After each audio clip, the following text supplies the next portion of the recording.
we either choose to build a country that can stand on a strong foundation, or we be selective, we take our political sides and we pretend which side is good for us when we say what.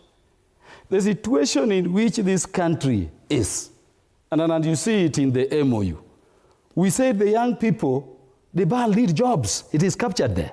I don't know whether you see it. I was in the spring meeting of the World Bank and IMF, and it's projected, you can Google the BAL, that by 2035, we will be having a youth bulge of jobless young people, well-skilled, of 1.2 billion. I think we need to also change the tone of the nation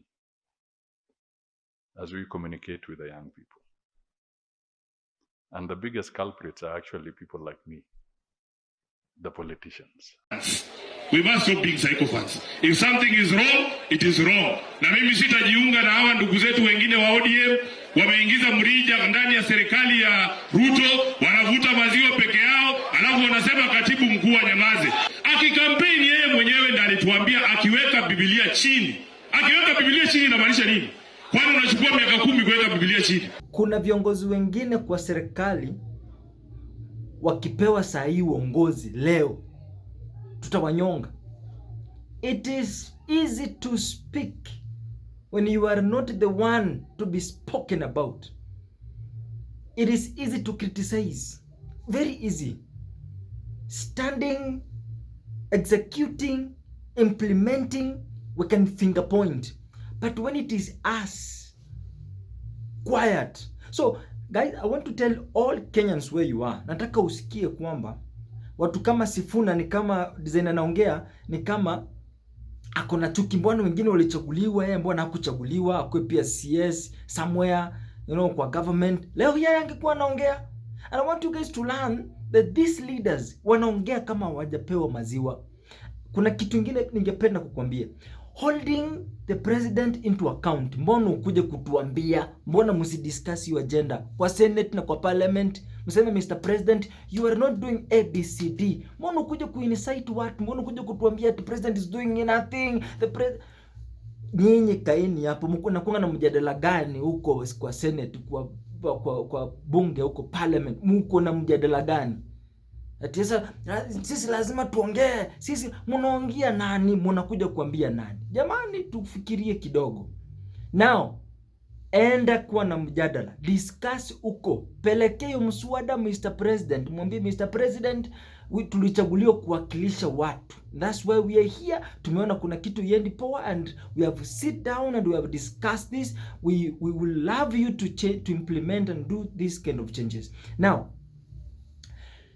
in this video, this CS Amaninani is speaking the truth in years to come. Prediction are telling us, because jobs, lack of employment is not Kenya's problem. This is a global crisis. So if you will not learn to adjust into this reality, I think things are going to get even tougher, and we will not even have the president in this nation, or the president is going to lead Kimabaf. Hey, get this once and save this video for the future. So listen to this truth. If you are a critical thinker, please leave a comment in the section below. Let me know what you're thinking. Watch the video.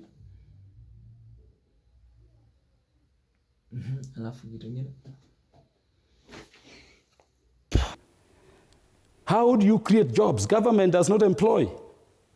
Currently, barely 1 million people are civil servants within government. Government creates an environment in which investors can invest and create jobs. Let me ask my colleagues, who will invest in Nairobi, where people wake up any day and they say they are going to demonstrate? And so that leads me to say, Dibal, two things. It is unfortunate if Kenyans lost lives, but we must also be alive to the fact that these fundamental rights, including the right under Article 37, the right to assemble, the right to demonstrate, the right to picket, the right to petition relevant authorities for rights, is structured that way. And except the rights under Article 25, all those rights, including this, can be limited. Thank you. Let me say this as I end. You cannot sit and as leaders, knowing the law, my brother Okong, which we studied, and tell people there is no situation where the police will not shoot. Read Part B of the 6th schedule. There are circumstances where a police officer will shoot. You saw on the streets a lady police officer nearly being killed and his colleagues are running away. Let me tell you, under that law, if those people were shot, it is not extrajudicial. So let us not have a situation where, like the last time you see a bishop praying for our young people to go to State House, God protect them, they go and come back alive. How are we guiding our young people? Let us tell our young people that the nation called Kenya needs to be stable. We are dealing with an economy, Dibal, where this year KRA has raised 2.5 trillion, all going to paying interest on debts, largely which were taken by President Uhuru Kenyatta, and recurrent. And Ruto still has to develop the country. All right. Why don't we listen as a people and see the solutions? And when the party calls for dialogue, we make it simplistic. But let me ask you, when you're talking about transparency, and I want just to focus on the police, because we've had also reports today that, you know, the DIG is back in office. Yes. Apparently, he went on leave. My position... And we saw, just a moment. Yes. We saw very clearly a letter there, you know, from the office, from the National Police Service itself, appended the signature there by, you know, the IG himself, that he was stepping aside for investigation to be carried on. So when you're talking about transparency and accountability in this current regime, what would you say about this doublespeak? That he now is on leave? It's not doublespeak, Dibal. My position, and let me end by saying so. If any police officer uses the firearm or ammunition paid for by the taxpayers for their protection in circumstances not permitted by the law, that police officer must be held culpable, must be arrested, must be prosecuted, must be jailed, and where a person died, Dibal, in consequence of the action of such police officer, I would say not even life imprisonment would suffice. That police officer has to die, has to also be executed. Thank you. But I'm saying we cannot run this country the way Jesus was tried. If there is evidence that DIG Lagat did anything beyond, in my view, lodging the complaint he lodged, and I'm saying this because I'm in security committee, you know what I mean? So I have information all of us may not be having in the National Assembly. And you remember my attitude when the matter was being dealt with. I said, prosecute people. If DIG Lagat did anything beyond complaining, then let me tell you, I will be the last person to let him go.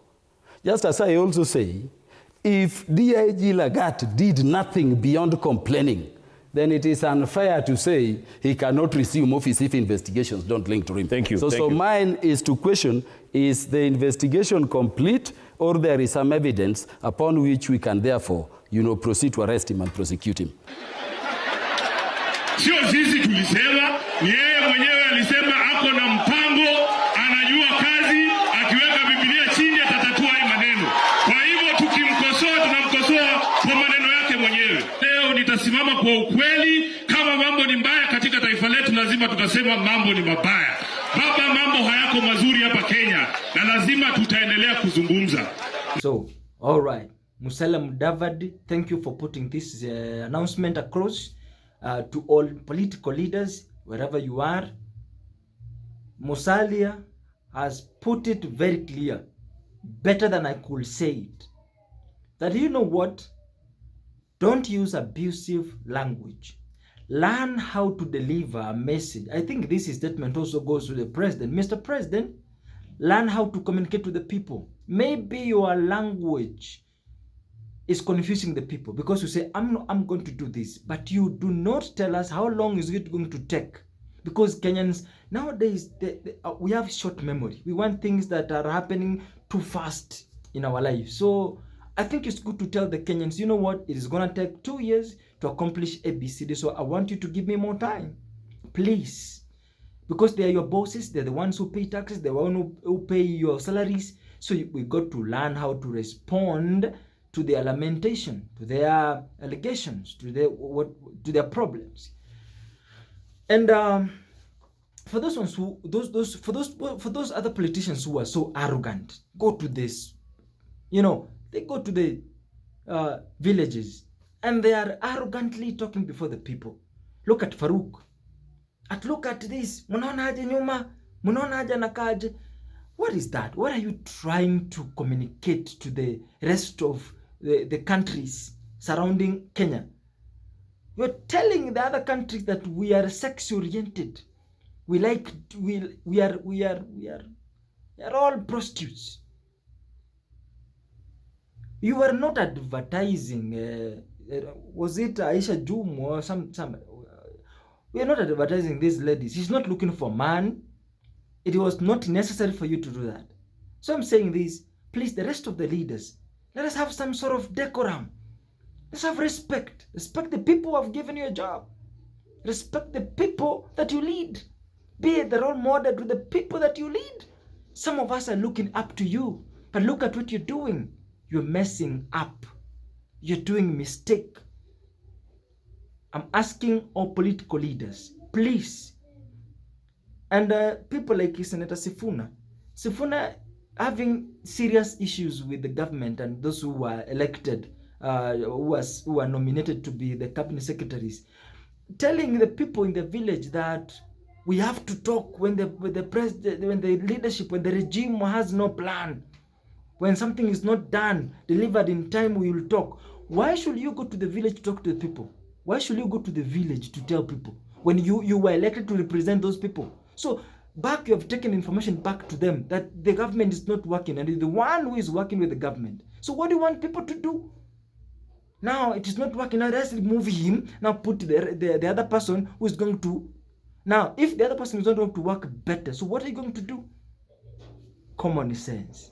Citizens, common sense. We give these people chance to represent us. What are they doing in the parliament? What are they doing?